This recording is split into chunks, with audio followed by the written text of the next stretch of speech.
Ah, the picket fences of suburbia, where skeletons in the closet are more welcome than in the yard.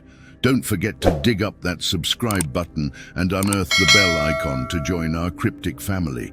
You're about to witness Rabid, a tale where the bark is truly worse than the bite. In Mayfield Heights, where the neat lawns were like green carpets and the white picket fences stood like the ribs of a community's ideals, Elizabeth Thompson had known only the rhythmic mundanity of suburban life. Her days were marked by the ebb and flow of neighborhood watch meetings and the laughter of her son, Tommy, who, at 10, still saw the world through the gleam of innocence. Their golden retriever, Buddy, with his ever-wagging tail, was as much a part of this domestic tapestry as the oak tree that shaded their front yard. But even Stephen King would tell you, every idyll has its shadows, and into Mayfield Heights crept a darkness that would turn their sanctuary into a pen of horrors. Elizabeth first noticed the oddity one evening, when Buddy refused his food, his eyes clouded with an unfamiliar distance. Within days, lethargy gave way to aggression, a snarl here, a snap there, at shadows that weren't there. The neighborhood remained ignorant to this creeping malaise, but Elizabeth, a widow since the Gulf War took her husband, recognized the prelude to catastrophe. She wanted to stem the tide of this disease, to safeguard her son from the nightmare she felt looming on their doorstep. Then came the night Buddy wasn't there to greet them. Panic spiraled into terror when they found the back door ajar, Buddy gone into the thickening dusk. The streets of Mayfield Heights, once a refuge, now seemed to mock them with their emptiness. The search led Elizabeth and Tommy through a neighborhood transformed, where whispers of Buddy echoed in the rustling leaves and behind the twitching curtains of darkened windows. The transformation was grotesque. The sickness had metamorphosed Buddy into a creature of snarled fur and frothing mouth, eyes gleaming with feral madness. He wasn't the only one.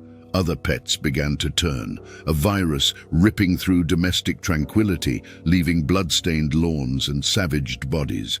Quarantine sirens blared, the government sealing off the neighborhood as if it were a petri dish of pestilence. Trapped in their home, mother and son faced a solitude that gnawed at the edges of their sanity. Isolation bred desperation as the days blurred together, marked only by the growls that sometimes crept too close to their barricaded doors. The predator that Buddy had become was no mindless beast. It was hunting with intent, circling, ever circling, its instincts corrupted but still sharp.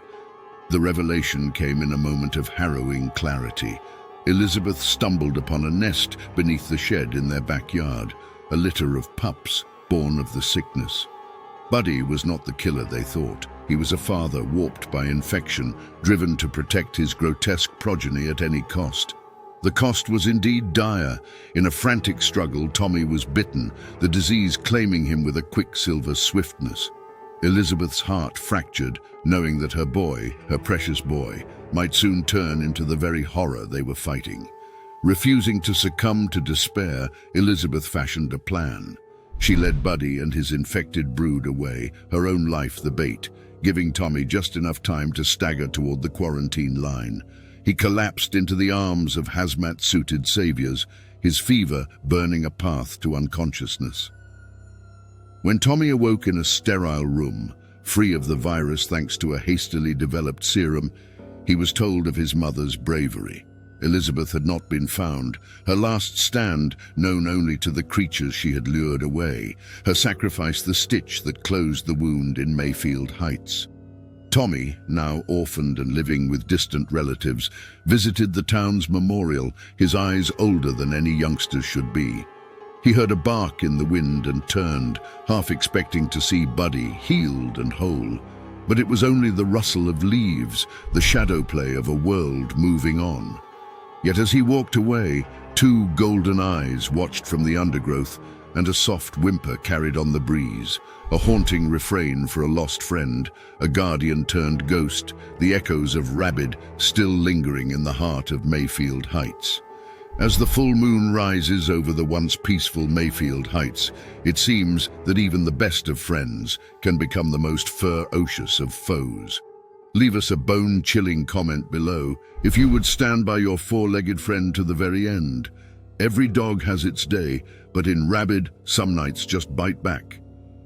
Fright fans, click next for more chills and hit subscribe to join our ghastly gang. You see, who dares to miss out? So watch our next video.